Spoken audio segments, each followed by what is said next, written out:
For treatment principles, let's talk about season and timing.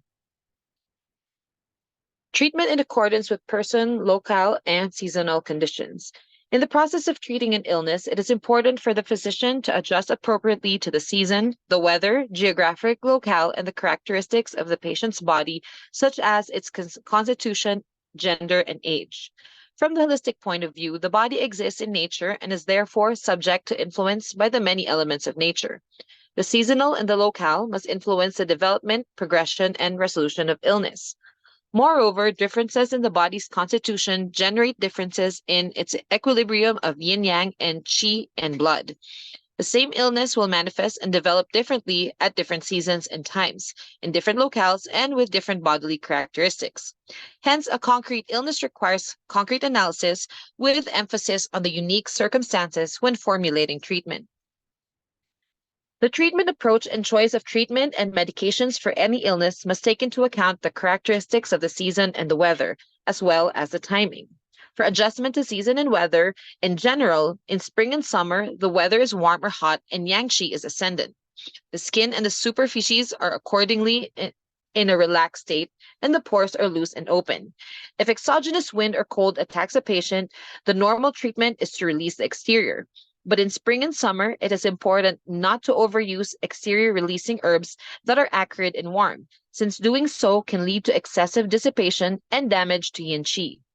In autumn and winter, as the weather changes from cool to cold, yin is ascendant and yang becomes weaker.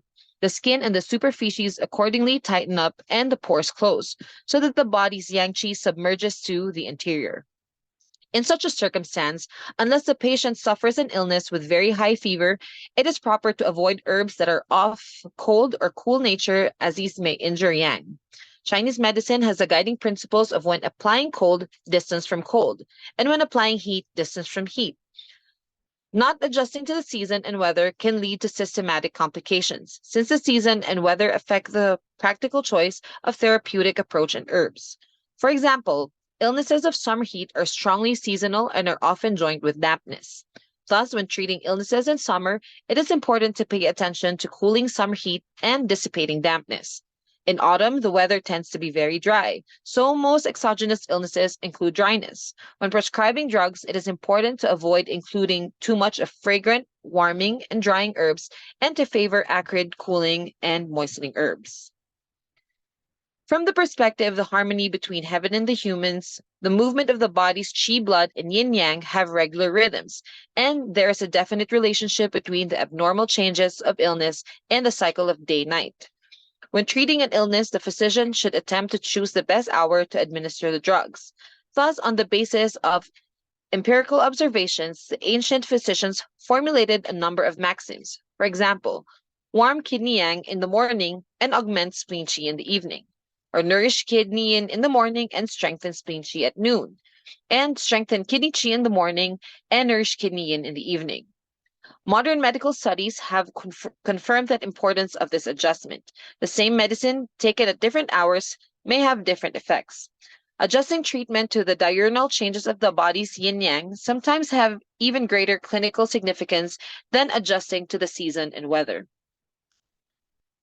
For adjustment to locale, as China has a vast territory encompassing a large variety of geographical and geological environments. As the local environments vary, so do the pathogenic agents and circumstances, so that each locale has its characteristic pattern of common illnesses. The same illness occurring in different environments requires different treatment because of differences in the climate and the body's responses to the environment and also the patient's personal habits. For example, in the northwestern region of China, the climate is cold. Most illnesses are due to cold in the exterior and heat in the interior. So the treatment should emphasize dispelling cold from the exterior and cooling heat in the interior. In the southeast region, the climate is warm.